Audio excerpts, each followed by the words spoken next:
Good morning, everyone. Mark Tanner here, business and marketing mindset architect from Strategy and Conversions. I just want to ask you a question on this video this morning. Is what is the most important activity in your business? And I'm not going to poll you for different answers because there is actually only one. And the activity that stands out way above the rest is the retention of existing and the acquisition of new customers. It's obvious, right? So why is it not right at the top of many business owners' lists with at least 25% of their day dedicated to doing it and having targets to achieve it? So let's talk about retention.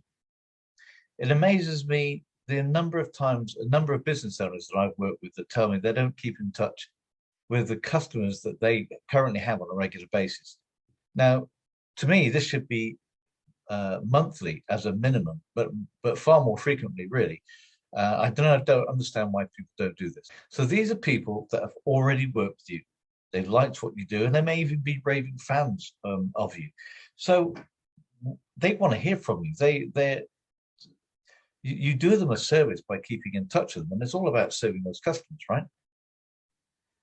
So how do you do that? Well, newsletters, when they're made interesting and informative, personal, because there's many out there that are very, very boring to read.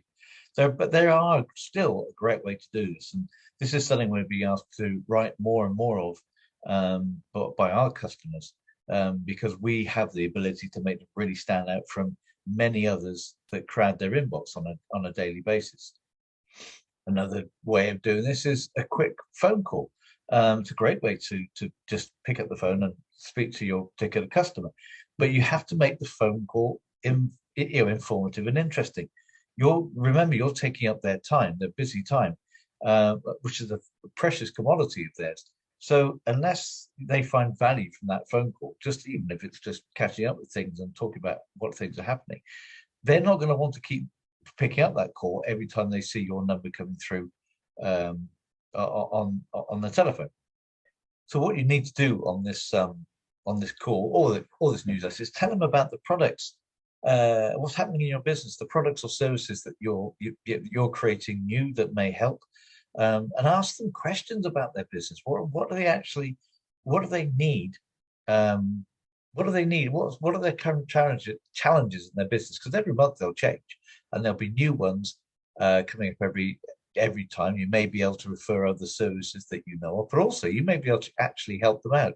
But if you don't keep them informed of what you're doing, they may not know that you even provide that service. There are many other ways of communicating with the customers, but however you communicate with them, make it personal to them. They want to feel they're being looked after. And of course, the more they feel that, the more loyal they'll be to you. And when they're loyal to you, guess who they'll call when they're looking for something that you provide.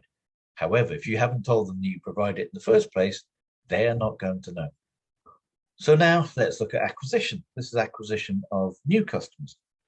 Okay, this is becoming increasingly harder every day, but there's no change there. It always has been. But so you need to be even more visible every day. This is another area that I find business owners have quite unrealistic expectations. Too often, they'll set their goals for number of leads in a day. It's a goal that you can't control. You don't know how many people you're going to get from a lead, how many people are going to respond to you in leads. And they have very little thought about what the scale of activity that they need to do to produce any kind of lead. And it's the amount of activity is the target or the goal that they are in control of, but they don't measure it. And often what happens is that many owners are just not aware of the activity that produces the most leads, because in some cases there's going to be activity you keep going on trying and it's not going to produce anything, whereas you may hit a seam of a particular channel that produces a lot more. But if you're not tracking it, you don't know the conversion rate about between the amount of activity you're doing and the leads they generate. So what happens is they have no idea where to focus the activity that will produce the best outcome for their time, because time is your precious commodity as well. And as a professional business owner, you have to look after your time. So you don't want to be scattergun, scattering it around and not getting the results that you want. And what happens when you do this, you become a busy fool and not what I call a professional business owner. And a professional business owner is tracking that activity that they can control, that generates the leads that they expect, but not that they are in control of directly. So I'd ask you, my purpose of this video really is to obviously share this value with you. And I'll ask you to take a really close look at your whole process of nurturing your existing needs and customers, which is where those people who've already bought from you, so they're likely to buy again, and then looking at the activity you're doing to acquire new leads, because without that, without that, you won't have a business. It's all about the most important activity in your business is sales, and you won't get sales by just playing around with websites, checking your CRM, looking for maybe posting oddly onto social media. You'll get it by professionally looking at how you are generating leads.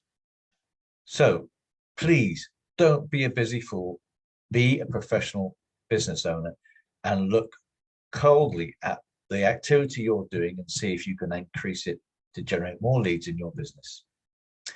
Thanks for watching. It's Mark from Strategy and Conversions.